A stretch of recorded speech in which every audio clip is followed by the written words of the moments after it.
Donc, comme je le disais, j'aurais dû terminer il y a 2 semaines par l'illustration du traité de Nice et des blocages de la construction européenne, notamment face à la perspective de nouveaux élargissements.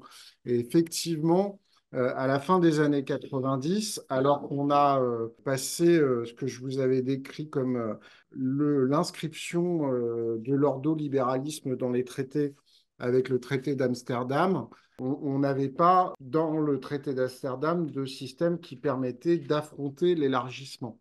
Or, l'Europe des 15 va devenir une Europe des 24 ou des 25, et cela a imposé une réforme des institutions européennes. Et une conférence intergouvernementale est ouverte en février 2000 et elle produira le traité de Nice puisqu'on est dans la présidence française à l'époque. Donc, les principaux champs de modification de ce traité de Nice, c'est l'extension du champ de la décision à la majorité.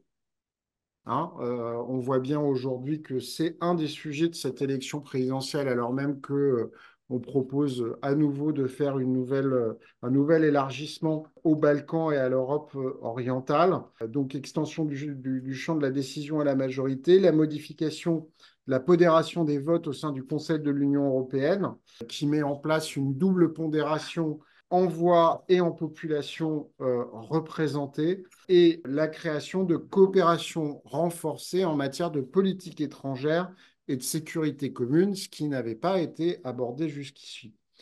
En réalité, le traité de Nice est un échec, relatif, mais échec réel. L'architecture de l'Union européenne reste fondamentalement inchangée, elle reste illisible, elle reste profondément intergouvernementale. Alors ça, c'est le petit commentaire de quand même du militant socialiste qui reste convaincu par la construction européenne. Et effectivement, quand vous faites de la construction européenne, vous vous doutez bien qu'à un moment, on ne fait pas que en intergouvernemental. Même si aujourd'hui, nous défendons le fait que l'intergouvernemental doit rester important.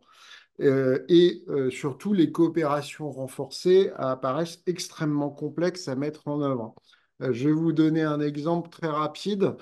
C'est l'époque où, avec Tony Blair à la tête du gouvernement britannique, on a voulu mettre en place une coopération renforcée sur les questions militaires, sur les questions de défense avec la Grande-Bretagne, entre la France et la Grande-Bretagne, les deux principales puissances militaires de l'Union européenne de l'époque. Bon, ça n'a pas mené très loin, même si c'était sympathique, on va dire ça comme ça, et ça a notamment illustré la difficulté à passer à la vitesse supérieure. En France, ces négociations sur ce qui va devenir le traité de Nice se passent en période de cohabitation gouvernementale, mais Jacques Chirac a été le principal négociateur du traité de Nice, avec Pierre Moscovici, qui est ministre délégué aux Affaires européennes à l'époque, et qui se permet de faire une fantastique interview. Je crois que j'ai encore gardé la coupure de Libération chez moi dans mes archives, où il explique que la solution fédérale n'est pas la solution, alors que le Parti socialiste vient de faire une convention interne où tous les textes en présence, notamment un défendu par Emmanuel Morel à l'époque, proposaient tous une formule fédérale. Donc c'est génial, on a un ministre du PS qui renie ce que raconte son parti en interne à ce même moment, et on a Lionel Jospin qui refuse quasiment ouvertement de donner l'impression qu'il pourrait y avoir une feuille de papier à cigarette entre lui représentant le gouvernement et le président de la République, Jacques Chirac, qui n'a effectivement pas forcément les mêmes orientations politiques que lui, et qui est le principal négociateur du traité. Et Lionel Jospin ne s'exprimera qu'à la fin du processus, après la signature du texte, pour, de manière extrêmement frileuse, en reprenant l'expression de fédération d'États-nations, mais où en fait, fédération d'États-nations, c'est un mot valise, enfin un vocable valise qui ne veut pas dire grand-chose et qui a beau être une formule inventée par Jacques Delors, qui est le vocable qui a été voté par le Parti socialiste à l'époque, qui reste strictement intergouvernemental. Et en fait, pourquoi il s'exprime après la signature du traité de Nice sans présenter une perspective au-delà pour finalement faire le constat de la situation où juste, bon, ben voilà, on est arrivé là, il n'y a pas d'autre perspective. C'était assez démobilisant pour les militants de gauche de l'époque. Il se trouve que les Irlandais vont rejeter dans un premier référendum le traité de Nice. On va leur réexpliquer. Ils vont refaire un référendum et là, ils vont souhaiter oui. Voilà. Entre-temps, il n'y a pas eu de renégociation, hein, c'est resté le même texte. Et donc, on a dû sortir des arguments nouveaux pour leur faire comprendre que c'était mieux de voter oui. Voilà. Et donc, ce traité de Nice va rentrer en vigueur en 2003 et va prendre pleinement effet avec l'élargissement aux pays d'Europe centrale et orientale en 2004. Alors, on va faire un petit focus sur les politiques d'intégration et de cohésion européenne, parce que c'est dans cette période qu'elles vont un peu bouger. Donc, je vais faire une sorte de rétropédalage pour vous parler de ce qui avait été mis en place avant. Vous avez le Fonds social européen, qui est prévu depuis 1957 par le traité de Rome, hein, qui vise à soutenir les régions connaissent des régions européennes qui connaissent des difficultés sociales. Vous avez le Fonds européen d'orientation et de garantie agricole, le FEOGA, qui a été créé en 1962 avec la PAC et qui, là, pareil, permet d'accompagner les régions européennes pour faire évoluer leur agriculture. Vous avez le Fonds européen de développement régional qui, là, répond en réalité à une problématique de déclin industriel britannique, mais qui va rapidement concerner d'autres régions d'Europe. Suivez mon regard, et notamment en France. Et vous avez là, à partir des années 90, le fonds de cohésion. Il s'agit ici plutôt de soutenir des pays en retard économiquement qui auraient été incapables de satisfaire aux critères de convergence économique et monétaire sans ce fonds de cohésion et qui va être essentiellement être utilisé pour des questions d'adaptation environnementale, transport, infrastructure et les aider à faire ce type d'investissement qu'ils n'auraient pas eu les moyens de faire, sauf à s'endetter et à décrocher par rapport aux critères de convergence. Vous avez l'instrument financier d'orientation de la pêche. Voilà, crise du secteur, hein, c'est l'époque où il y a la guerre des pêches dans le golfe de Gascogne avec les pêcheurs espagnols. Il y a la même chose dans la Manche et dans la mer d'Irlande. Et vous avez le Fonds de solidarité de l'Union européenne, tout début des années 2000, qui sert à répondre aux catastrophes naturelles dont seraient victimes les États membres de l'Union européenne. Alors, en réalité, à quoi sert les fonds de cohésion ou la politique de cohésion de l'Union européenne? C'est à réduire les inégalités de richesse entre les régions de l'Union européenne. C'est aujourd'hui toujours officiellement le cas. Donc, c'est pour ça que je vous mets cette carte qui date de 2019 et qui est un document européen. Il s'agit effectivement de résoudre ces questions de retard économique, où on voit qu'en France, trois principales régions sortent du lot par rapport au reste de l'Union européenne. Mais aujourd'hui, la politique de cohésion représente toujours un tiers du budget de l'Union. Elle s'est extraordinairement complexifiée. Je vous laisserai regarder ça plus tard parce que je ne vais pas vous faire le topo. Hein, il y a des choses qu'on retrouve, hein, le Fonds de développement régional, toujours des logiques de soutien agricole, de fonds de cohésion divers et variés. Mais en réalité, ce qui va se passer à partir de ce fin des années 90, début des années 2000, ce moment où l'Europe est dominée par des partis et des gouvernements sociodémocrates. En réalité, on va avoir la mise en place d'une stratégie sociale libérale dans toute l'Union européenne. Pas simplement parce qu'il y a aussi des gouvernements libéraux et qu'au Parlement européen, qui a moins de pouvoir qu'aujourd'hui, il y a toujours une coalition contrainte entre démocrates chrétiens et sociodémocrates. Mais parce que aussi, les gouvernements sociodémocrates européens sont convaincus par, euh, par une ligne sociale libérale et c'est en réalité la ligne Blair-Schröder qui domine à l'époque dans la social-démocratie européenne. Ce qui se passe au moment de l'élaboration de la stratégie de Lisbonne, qui n'a rien à voir avec le traité de Lisbonne, on y reviendra plus tard, c'est quelque chose qui est finalement assez bien décrit par les socialistes français dans leur débat interne. Ils sont passés dans l'opposition à l'époque, en 2008, 2009, 2010. C'est la croissance sociale libérale. On a un système vertueux de progression sociale généralisée et de partage du travail harmonieux. Les produits à faible valeur ajoutée pour les pays émergents, la frontière technologique pour les pays développés a été balayée. Cette stratégie, en fait, elle maintient et voire même elle renforce les déséquilibres internes à l'Union européenne. L'Allemagne fait presque 65% de son PIB à l'exportation, déjà à cette époque, et ce déficit, enfin ce déséquilibre commercial qui profite à l'Allemagne, elle le fait d'abord et avant tout au sein de l'Union européenne. Et donc, elle écrase les productions des autres États membres et les exportations des autres États membres. Or, le consommateur allemand, qui normalement devrait compenser en achetant beaucoup et donc en achetant potentiellement beaucoup de produits des autres États européens, puisqu'il consommerait beaucoup, même s'il y a un déséquilibre de la balance commerciale, ça permettrait un peu de compenser.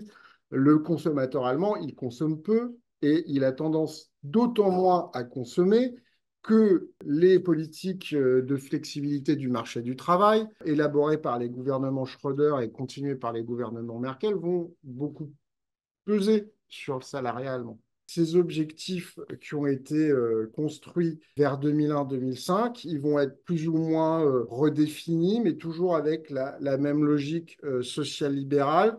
Il s'agit de faire l'économie de la connaissance la plus compétitive au monde en 2010, hein, perspective. Donc c'est compétitivité et économie de la connaissance. Compétitivité, ça veut dire compétition de tous contre tous. Économie de la connaissance, ça veut dire pas de production. Pas de production physique, pas de production industrielle. Donc, en réalité, on va avoir petit à petit une des causes du décrochage progressif de l'Union européenne en interne et d'aggravation des déséquilibres internes de l'Union européenne. Et ce qui est d'autant plus dramatique, c'est que en même temps que cette stratégie de Lisbonne où on met en avant la compétitivité ne se fait pas avec une logique de renforcement des efforts d'intégration. On a 12 nouveaux entrants, les pays d'Europe centrale et orientale, Chypre, Malte et la Croatie va rentrer ensuite en 2013. Mais en réalité, les efforts qu'on a faits pour l'Espagne, le Portugal, l'Irlande, la Grèce ne vont pas être mis au même niveau. Et on a toujours les déséquilibres qui préexistaient avec les pays déjà dans l'Union européenne, les déséquilibres régionaux. Or, il faut quand même être un peu concret, même si on a l'impression que, en termes de ressources propres, sur la période, l'effort de cohésion est en réalité ramené en dessous de 40%. Et on peut constater que sur l'année 2004, les actions structurelles ont pesé 41 milliards d'euros, ce qui représente 35% du budget communautaire, et la stratégie de préadhésion de 3,45 milliards d'euros, un peu moins de 3% du budget communautaire. En 2005, on baisse encore, 34,87 milliards et 2,89% du budget communautaire. Et en 2006, on est à 35,49 et 2,86% du budget communautaire. Donc en fait, petit à petit, l'effort européen pour les politiques d'intégration vont baisser et ça va continuer de plus en plus le temps va passer. Par ailleurs, il y a une vraie difficulté sur les procédures d'affectation des crédits. On a chaque année plusieurs dizaines de millions d'euros qui ne sont pas consommer car l'Union ne finance les programmes qui ne lui sont soumis qu'à hauteur maximale de 75%. Donc les autorités publiques locales ou nationales doivent cofinancer obligatoirement. Si les autorités locales ou nationales, pour une raison X ou Y, et dans la période notamment 2007, 2008, 2009, crise des subprimes, on va y revenir, on va avoir deux, trois petits problèmes pour honorer quelques engagements financiers. Ça implique l'abandon des subventions européennes qui avaient été accordées au départ. Ça implique pire que l'abandon. Elles ont été versées, il faut les rembourser au pire moment. Et au moment où Hollande arrive au pouvoir, on adopte un budget 2013 et des perspectives financières. On a des perspectives financières qui tracent une sorte de programmation budgétaire de l'Union européenne pour 7 ans, donc jusqu'à 2020, qui sont pour la première fois en régression. C'est la première fois que la programmation budgétaire européenne baisse. Donc, en réalité, on a une ligne sociale libérale dans la construction européenne qui fait que on demande de plus en plus d'efforts pour que les pays qui rentrent dans l'Union européenne se mettent le plus rapidement possible au niveau de ce qu'on appelle l'acquis communautaire, mais une Union européenne qui donne de moins en moins de moyens pour permettre aux pays qui sont en retard, et notamment aux pays qui sont entrants, de résorber les écarts sociaux et les écarts économiques, et donc faciliter l'intégration de cet acquis communautaire. Et d'ailleurs, on est aujourd'hui en 2024, on est quand même quelques années, plus de 10 ans, parfois plus, après l'intégration des pays d'Europe de l'Est. Quand on voit le niveau de salaire, même si il y a, on va dire, entre guillemets, quelques miracles économiques, hein, la Pologne, ça a quand même énormément progressé. Moi, j'y suis allé il y a presque 30 ans. Les échos que j'ai eus dernièrement me disent qu'on n'est plus du tout dans la même configuration. Mais on voit bien que les écarts de salaire avec les pays des Balkans ou les pays d'Europe centrale et orientale sont quand même encore béants par rapport à l'Europe occidentale. C'est normal qu'il y ait des différences, mais là, on est quand même avec des écarts assez massifs. Alors, après ce détour par l'Europe concrète, on va repartir sur les questions institutionnelles et des traités européens. Alors, on va passer du projet de traité constitutionnel européen, qui évidemment ne s'appelait pas le traité constitutionnel européen, au fameux traité de Lisbonne. Et effectivement, il y avait des raisons à ce qu'on propose un nouveau traité. Le traité de Nice a été un échec. Si on dit que le traité de Nice a été un échec, on ne va pas laisser l'Europe dans une situation où elle est difficilement gouvernable et qui ne satisfait pas aux besoins de son fonctionnement. Donc, on a une union à 25, on ne peut pas conserver les mêmes règles que pour 15. Et l'idée était aussi de réunir dans un texte unique tous les traités qui se sont accumulés en 50 ans, de la Communauté européenne du charbon et de l'acier jusqu'au traité de Nice. En réalité, vu ce qui va sortir avec le projet de traité constitutionnel européen, on a fait beaucoup de compilations. On n'a pas résumé les textes, on n'a pas fait une constitution européenne, ça, il n'y en a jamais eu. En tout cas, on est encore bien dans une logique de traité international, hein. Tout est régi par des traités internationaux et par du droit international. Ce n'est pas encore du droit directement interne. Nous ne sommes pas une fédération dans l'Union européenne. Et je l'avais dit, quand on faisait des séances de formation sur les régimes politiques en France, la constitution du directoire faisait 350 articles. Elle était illisible, elle était incompréhensible. Donc, quand vous sortez un projet de constitution européenne qui n'est pas une constitution européenne, mais qui fait je ne sais pas combien de pages, évidemment, c'est pas plus lisible et c'est évidemment pas une constitution. Et en tout cas, personne n'y comprend rien, en tout cas pas plus qu'avant. Et l'idée de synthétiser les traités depuis 50 ans a été totalement ratée. Merci Valérie, puisque c'est à Valéry Giscard d'Estaing que ce travail a échu. Et c'est lui qui doit engager le débat sur l'avenir de l'Union européenne avant qu'on mette en place une conférence intergouvernementale. Alors, qu'est-ce qu'il y a dans le traité dit constitutionnel européen? Donc, c'est un très nouveau traité de Rome et il y a 448 articles. Qu'est-ce que je disais tout à l'heure sur la constitution du Directoire, 354 articles. En plus, je pense que les articles du traité constitutionnel européen étaient autrement plus longs que ceux de la constitution du Directoire. Il est composé en 4 parties. La première partie, c'est officiellement la constitution européenne avec l'édifice institutionnel communautaire. La deuxième partie, c'est la charte des droits fondamentaux, mais dont on limite fortement l'application dans les 2 derniers articles de cette dernière partie. La troisième partie, c'est tout l'acquis communautaire. Donc c'est là qu'on vous met, allez, il y a 50 ans de traité, bon, vas-y, bouffe ça. Et ça n'a pas été soumis à débat. C'est-à-dire que le truc qui était présidé par VGE, VGE a dit, bon, allez, hop, on met dedans. Boum. Et la quatrième partie, c'est les dispositions générales et finales. C'est tout ce qui a trait à la ratification, la capacité à modifier le traité, etc.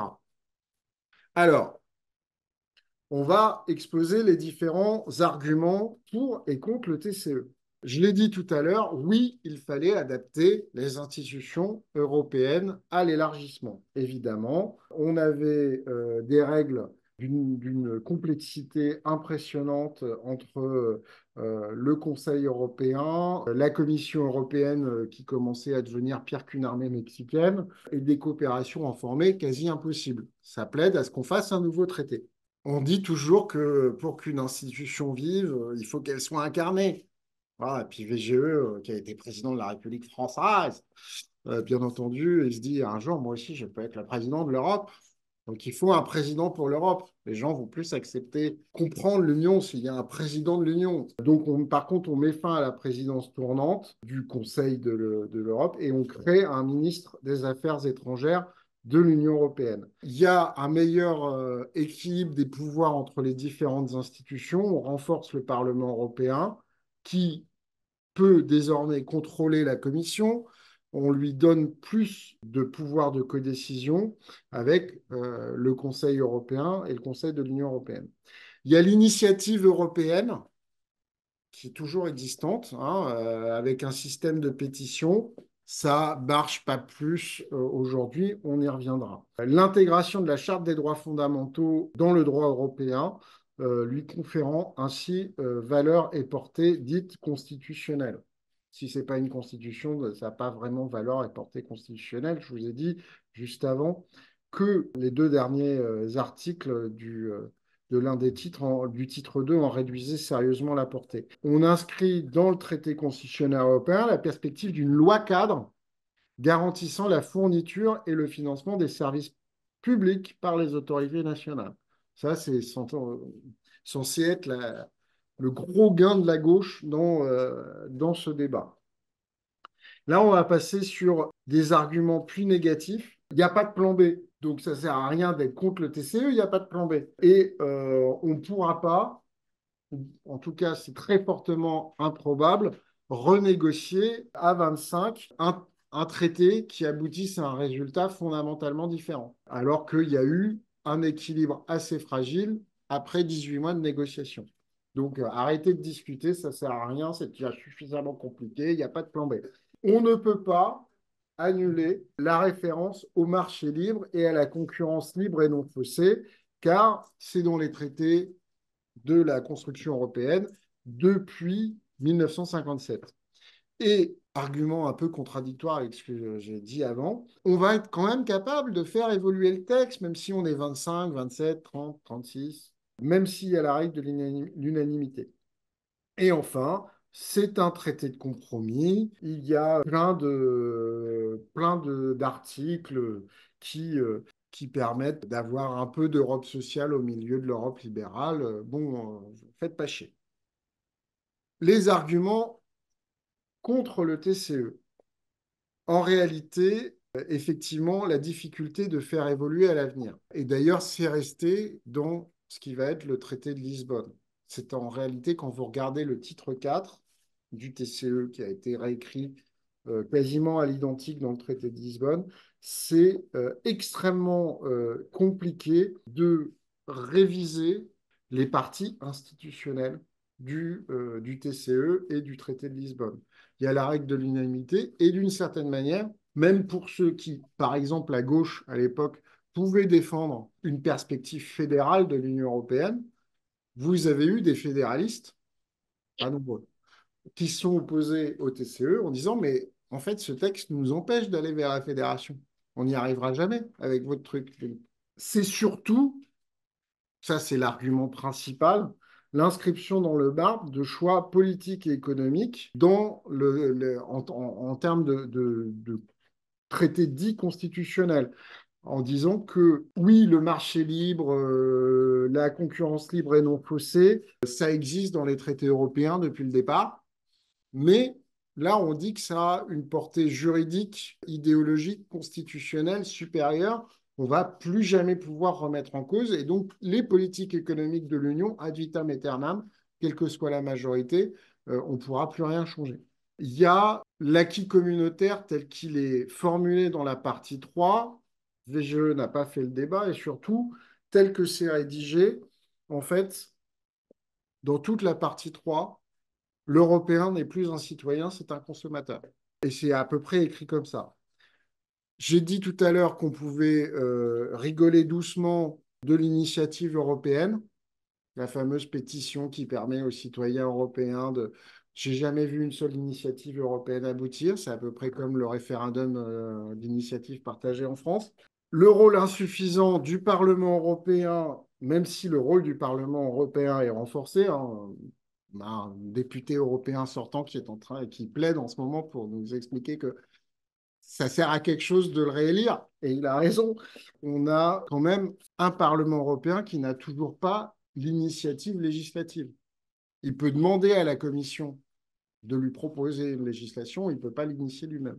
La réforme de la composition de la Commission européenne, elle ne garantit pas à chaque État d'être représenté. Or, c'est elle, cette commission, qui détient le monopole de l'initiative législative.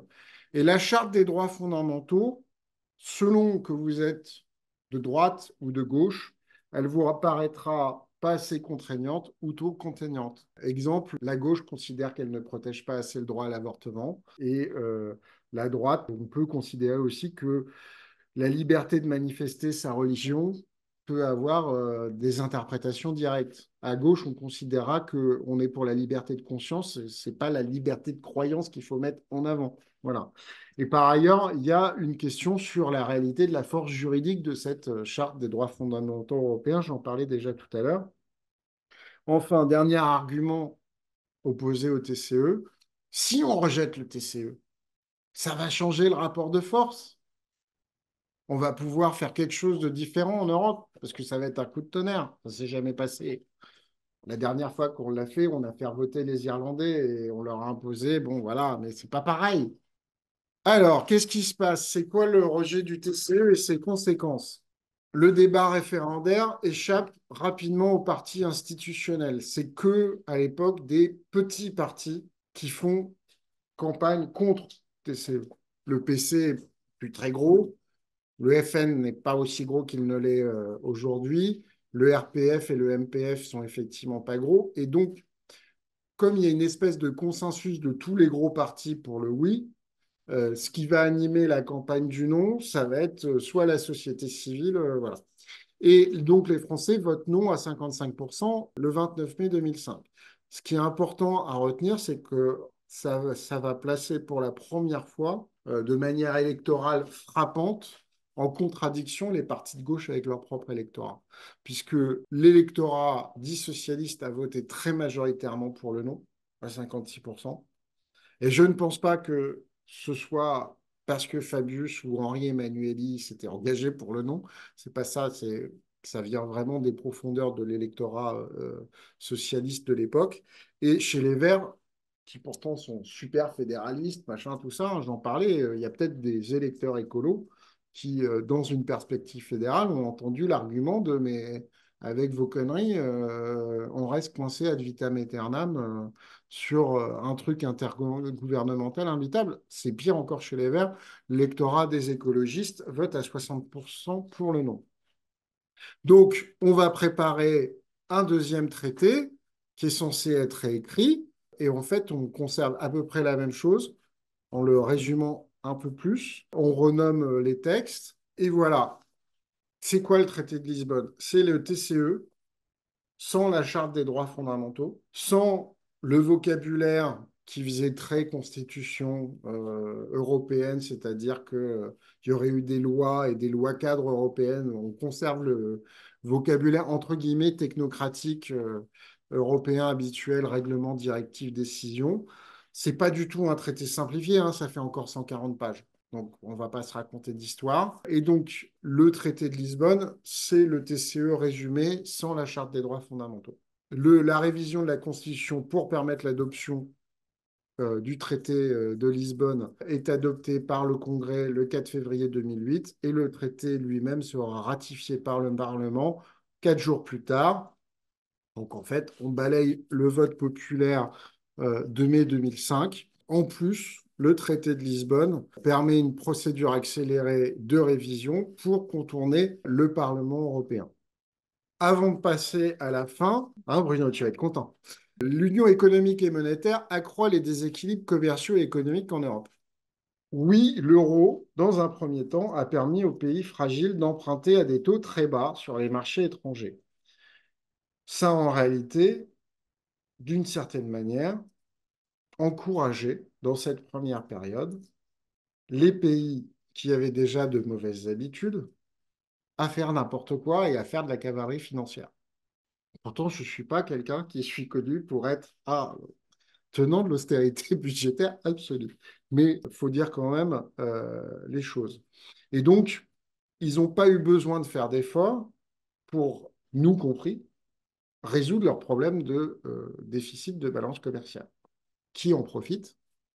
L'Allemagne, puisque je vous ai dit tout à l'heure. Et donc, à l'instigation des grandes entreprises allemandes et françaises, on en parlera dans la troisième séance, la Grèce et le Portugal se sont lancés à corps perdu dans des investissements de prestige, tous les investissements pour les Jeux Olympiques d'Athènes.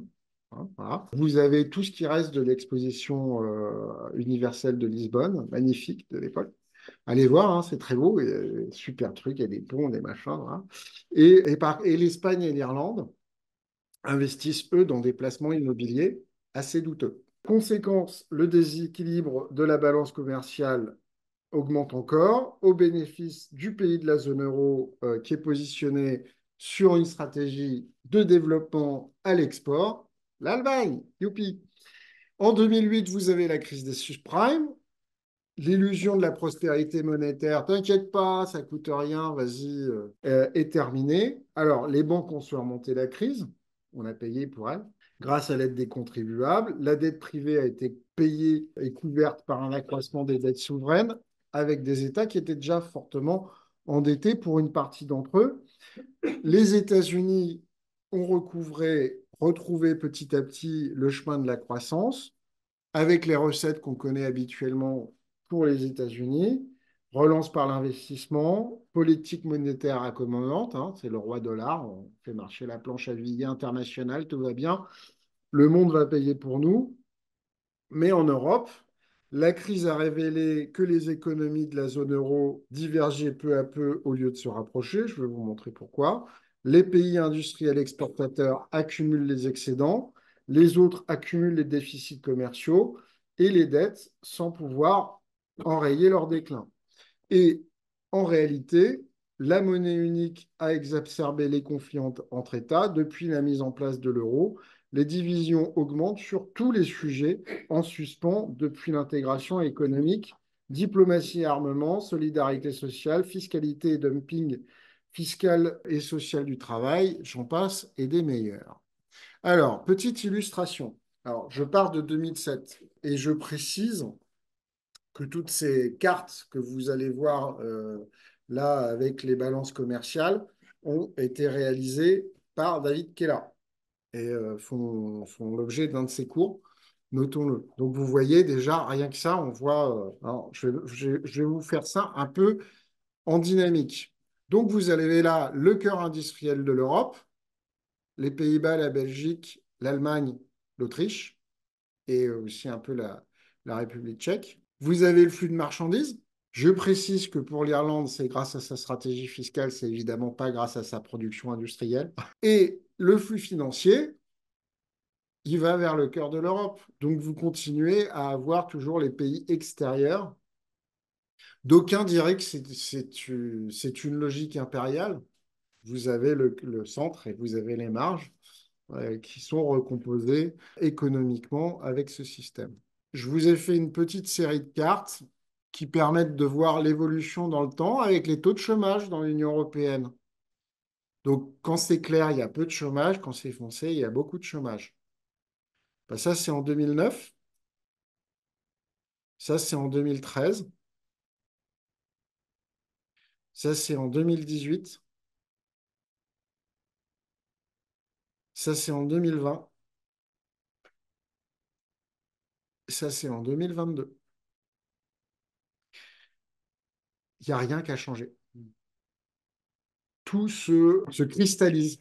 Donc, quand vous avez une Union européenne, une union économique et monétaire, vous devriez avoir une logique de convergence économique et sociale.